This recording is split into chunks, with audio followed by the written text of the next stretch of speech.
At the House Oversight Committee's September 10th hearing on federal transparency laws, former EPA Administrator Lisa Jackson was asked some pretty tough questions about her correspondence with a woman named Allison Taylor. Ms. Jackson, who is Allison Taylor? Allison Taylor is a friend. She's someone I've known for quite some time. Allison Taylor is also a lobbyist.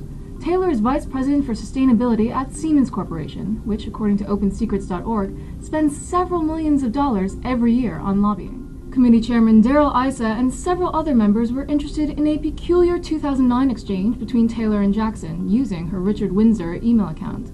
Taylor asks Jackson if she'll meet with the Siemens Global Sustainability Officer. Jackson names a date, then quickly writes again. P.S. Can you use my home email account rather than the one when you need to contact me directly, TX Lisa?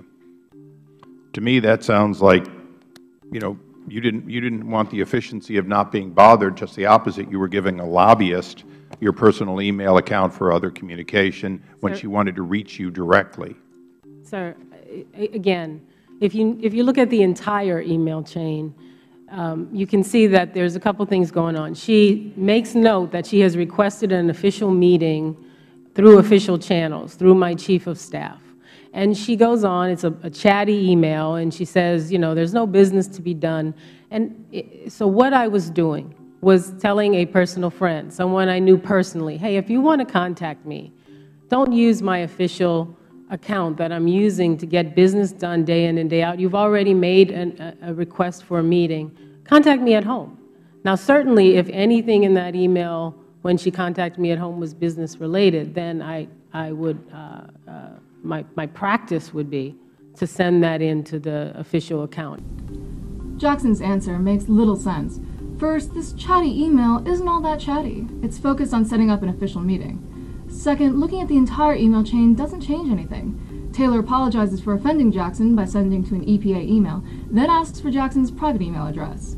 Likewise, other email exchanges between the two women prove their relationship was professional as well as personal. But Jackson still insists to the committee that the informal tone and use of first names make it clear she was speaking to Jackson as a friend, not a lobbyist. If you look at the email in question, it's Lisa and Allison. It's an email that had a business component, but that's why I felt as though there was a personal component. Now, was there any effort to evade the records and transparency laws here? No, sir. In fact, it's a public record that I'm saying to her, feel free to use my personal account, but it was not to evade or circumvent records or transparency.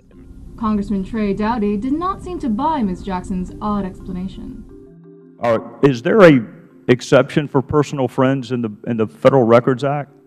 Sir, as I've already stated, my intention was to comply with the Federal Records Act. That wasn't my question, actually. Is there an exemption or an exception that you're aware of for personal friends? That's a simple, it's not a complicated question. Are you aware of an exception to the Federal Records Act for personal friends, yes or no?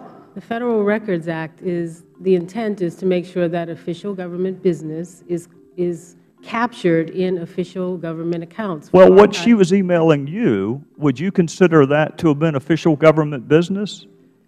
As I said earlier, sir, she had requested through official channels a meeting for her employer. And do you think that was a personal meeting or a meeting in your professional capacity as the administrator? The meeting was being handled through professional channels. All right, so it was a professional email that she sent to you, and your response was, contact me on my personal email. So why would there be an exception for friends to use your personal email, even if it might be official government work? Sir, friends use personal email. If there's official government work involved, then under EPA policy, I would then have to forward it in to an official account so that it could be captured for record-keeping and archiving purposes.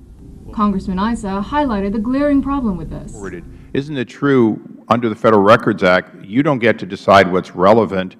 It is your entire database is often looked at for discovery. So in the case of your private email, you're deciding what you think, and Mr. Silver and Mr. Gensler are deciding what's relevant, rather than a neutral third party deciding whether something should be discoverable. And I think that may be a part of what Mr. Gowdy was alluding to, is that by a lobbyist contacting you outside of government chains, it becomes much more, well, I'll turn over what I think is relevant and delete the rest. Chris Horner, Senior Fellow for the Competitive Enterprise Institute, and the man whose research exposed Jackson's creation of the bizarre alias email account, Richard Windsor, explains what's going on here. There is no reason for anyone to read "when you want to contact me directly" as really meaning when you want to chat about favorite restaurants, pop cultural issues of the day, or whether to keep the name Redskins. Ms. Jackson knows full well that discussing EPA-related matters with lobbyists or anyone else is to occur with rare and urgent exception on EPA's system.